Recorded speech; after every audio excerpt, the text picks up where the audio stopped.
See, everyday living, God tells us to love one another. But we walk around with envy and strife and jealousy. God tells us to let it go and let me. He said, vengeance is mine. But now I think I want to deal with it. He tells us to forgive. Yeah, I forgive it, but I ain't going to never forgive what you've done. Come on now. Just show quiet.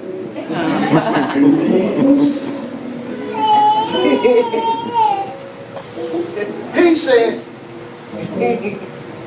that we should love our enemies. We say, hey, I ain't finna love that enemy. Huh? Am I right about it?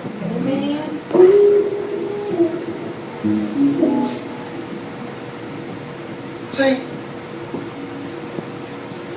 let's jump down to the 13th verse. It says, nevertheless, men rode hard to get them back to the land, but they could not. For the sea grew more and more tempestuous against them. Wherefore they cried unto God and said, we beseech you, O God, we beseech thee, let us not perish for this man's life. And lay not upon us innocent blood, for thou, God, hast done it as pleased thee. So they took up Jonah and cast him forth into the sea. And the sea ceased from his raging. Then the men feared God exceedingly, and they offered sacrifice unto God and made vows.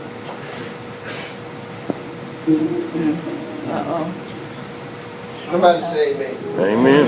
Amen. We ain't gonna never get to the point where we need to be until we simply obey the way God told us to obey. Amen. There's a thing called self-justification. I'm going to do it my way. That's going to get us in more trouble than what we did at first. Because God said, not thy will, but my will be done. We got it twisted because we said, not God's will, but my will be done. Am I right about it? Okay, let me prove it to you.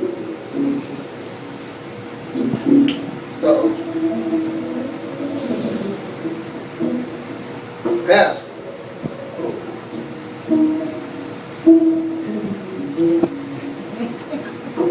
Ooh, wait. Pastor. I don't know if I can do that. Pastor, I'm going to stop. And as soon as you get off the phone with me, you went right back doing the same thing you were doing. Amen. And then the pastor will be standing there.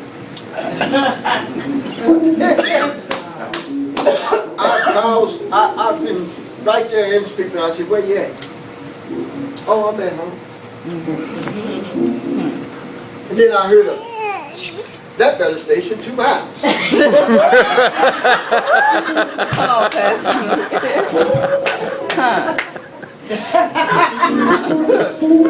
Play with you today.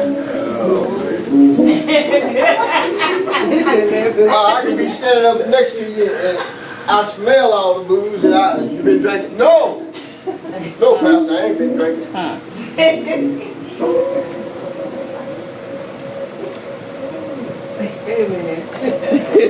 See, you simply have to stop being Jonah. Amen. You want God to do something for you, but what we didn't realize is when we do that, then everybody that's connected to us is affected by it. Amen. Amen?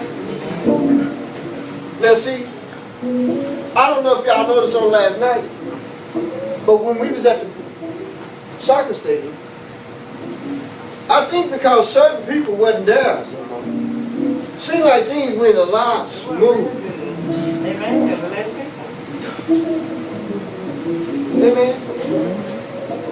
didn't have a lot of friction. Amen. Everybody did what they're supposed to be doing. Amen. The ship wasn't being tossed. And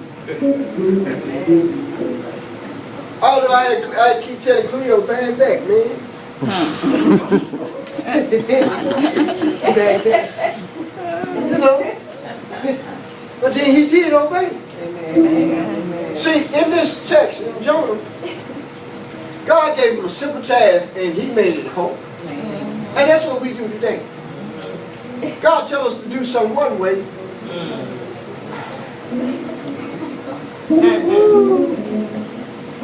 Am I right about it? When are we going to get to the point where we just simply do it the way God tells us to do it? But we get confused. We start going off our emotions, how we feel, what suit done to me.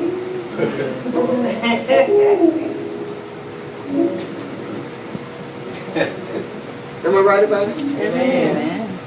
That's right. Jonah.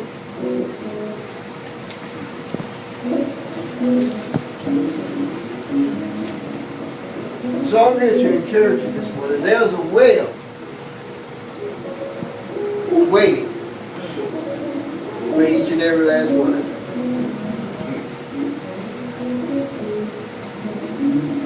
you. Get off track. Get disobedient. There's a well waiting. You may not like the way it's going down, but it's going down. We don't always understand why God sent us in an area or why he sent us in a direction. But I had a conversation with a guy the other day, and I was sitting and telling him, I said, sometimes we have to learn not to question God.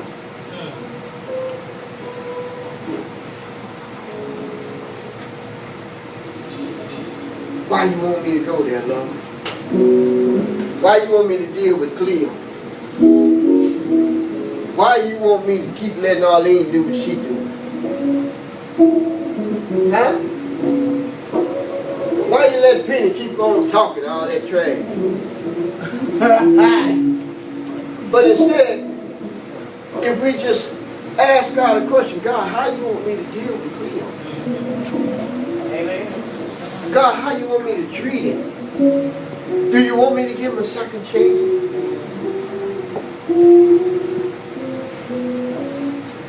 Amen? A lot of people don't understand why we do some of the things we do. But it's not us. We try not to be like Jonah. We try to follow the direction that he was having us go. But then we run into the storms. Because we got people that ain't going in the same direction that we going. See, one person can affect the whole bunch. But when that disease is out, things begin to calm down. See, that's what's going to happen in the house. We're going to get to the point where we ain't going to settle for anything that's going to be. They're right there. That's right. We're going to be for what's right. That's right. And we're going to expose the very presence of evil. Amen. Amen? But the greatest thing we need to do is to love one another. Amen. See, me and somebody were talking about some, I think they call it agape. Anybody know what agape is? It's not because of what you've done for me or done to me.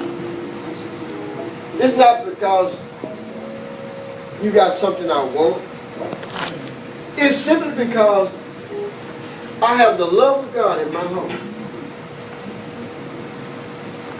that makes me love you unconditionally. Even I know you don't talk about me behind my back, clear. Then he, say, oh yeah, time me to move around. Yeah. Yeah. I got to still love you anyway. Amen? Amen. If we can just get to the point where we just love on each other, the whole environment around us get better. Amen? See, I got a testimony. And I'm closing. Y'all don't know, I'm just melting. Last 2 or 3 weeks, I just been melting. I ain't told nobody this. This is me and God. My wife might know though. But I've just been melting. And let me tell you why. Because God is a good God.